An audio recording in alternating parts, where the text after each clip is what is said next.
Hey guys, Kyle, the Death Knight of Anime here, bringing you my review for Eden Zero, Chapter 23. So, the chapter starts off with Shiki continuously beating the crap out of Allega, and if you've seen my previous review, you'll know how I feel about that, but just to give the long and short of it, let's just say that particular Toad's stupidity was too much for me to deal with, to the point, it was too much for me to deal with in the last chapter, like, that Shiki, like, one-shotting Allega was practically a blessing to me. It's practically a blessing in my eyes. Like I always get. I still will. I will still end up. Don't get me wrong. I'm still gonna call the bullshit of Shiki pretty much of Shiki every time he one shots like a main villain or something. But again, I never really saw Allega as like the main villain of this arc, so in a way, I just I accept it fully that yeah, he one shotted a guy who kind of deserved it more or less, because yeah, like I said last year, the whole thing with the girls escaping out the window, it made sense again, but how stupid do you have to be if the soap you're having your girls use can melt a window? That's just stupid as fuck. It is. But yeah. So yeah, pretty much Shiki pretty much beating the crap out of Allega this chapter. Okay in my book.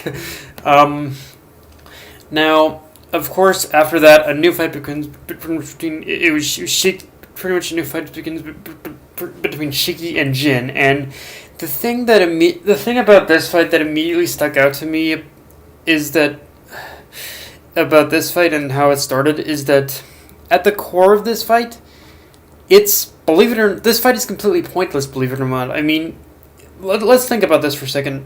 As far as Rogue Out is concerned, they were pretty much a mercenary group who was hired by Allega, but currently the Toad bastard in question that hired them is taking a dirt nap, pretty much again, and thanks from Shiki's whole beating. Thanks to Shiki pretty much beating him down.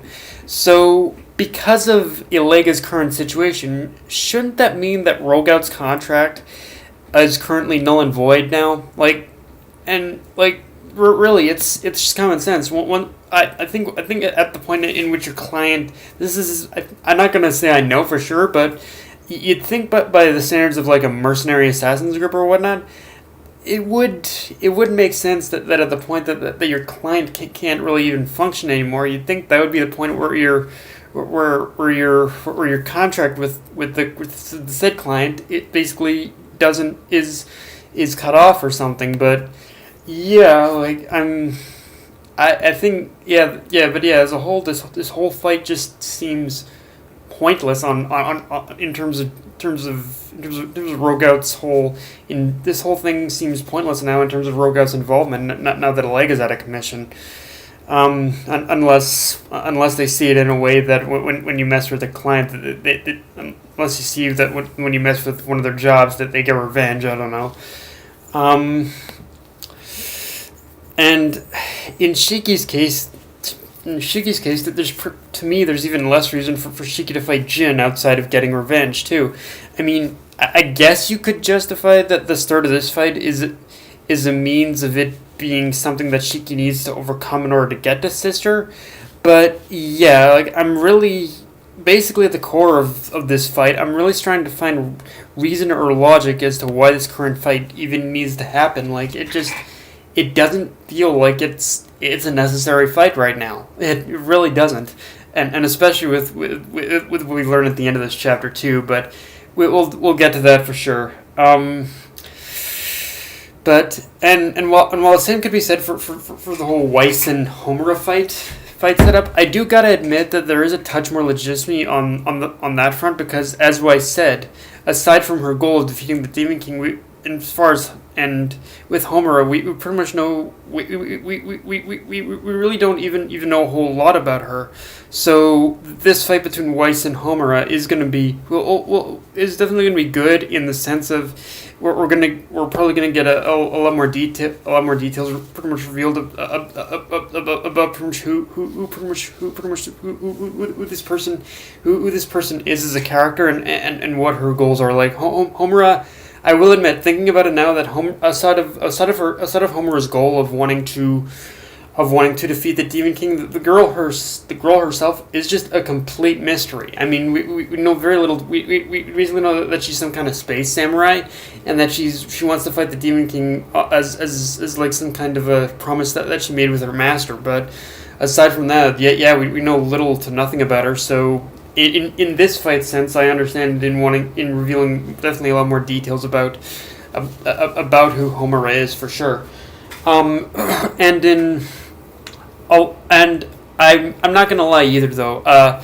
In Weiss's case, his whole million bullet demonstration to pretty much Homer really opened my eyes as to how much of a badass he can actually be when he tries. And yeah, like if there's anything else I'm willing to take away from this fight between Weiss and Homer is that I really want to see exactly how much of a badass Weiss is, because so far he's proven himself to be quite the badass already in just this one chapter. I mean, I guess we kind of knew that Weiss was a badass already, but he's kind of making.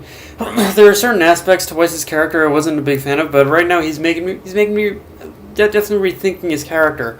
Although hopefully, although the one thing I am hoping that kind of gets resolved with Weiss is his loyalty issues, because one thing that I think needs to change with Weiss, particularly in this fight, is that he needs to drop his guard at least a little bit more, in order where he's willing to trust a little bit more, in order to call the others his teammates or something like that. Because as Weiss said, he doesn't serve anyone right now, but I'm kind of hoping that changes that even a little bit after this fight. And of course, believe it or not, everything I just explained, it was all just build up to pretty much the final climactic thing that happened in this chapter, which is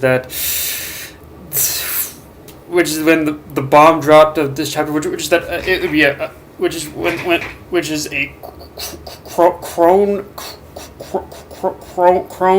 chronophage. Chronophage is headed towards Gilst, and the thing about this whole chronophage business now is that we got a little bit of build up with it of what these things can do to a planet in the Norma arc, but to actually see one now is actually terrifying. Like we got a little bit of a tease of it in the Norma arc, but we never got a full description of what it actually looks like. But here, seeing it in full view now, it's actually kind of scary with what it looks like. It's got no face, it's just got giant teeth. It's like a freaking space eel or something like that. It's really kind of scary, and again, with it headed towards Gilst, this definitely proves that our heroes, whatever our heroes are doing now, they definitely need to book. They need to finish up what they're doing fast and book it out of there. And and the other thing about it is that with us getting an official look at what these chronophages are, I really want to know even more of how these things are made and why they're made. Because even though this is only the first time of us as the readers seeing one, I feel that Mashima is building these things up as being the main thread of the series. And if that's the case, I'm excited, but also concerned of how he plans to proceeds with pretty much these whole chronophages pretty much being the villains, because if they're untouchable, then the only way to kind of defeat them is through some kind of bullshit thing, unless Mashima very carefully plans this out. It has to plan this out a lot more carefully than But yeah, if he plans to make these things the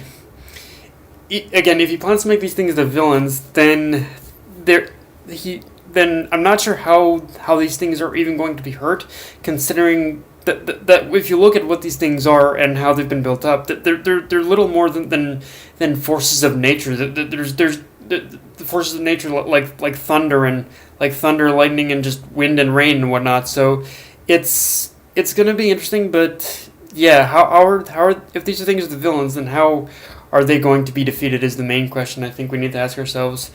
But yeah, guys, that's all I got for this review. If you enjoyed the video, like, comment, subscribe, follow me on Twitter. Twitter, Facebook, and a list to Crunchyroll. Death Knight of Anime, signing off. Later, guys.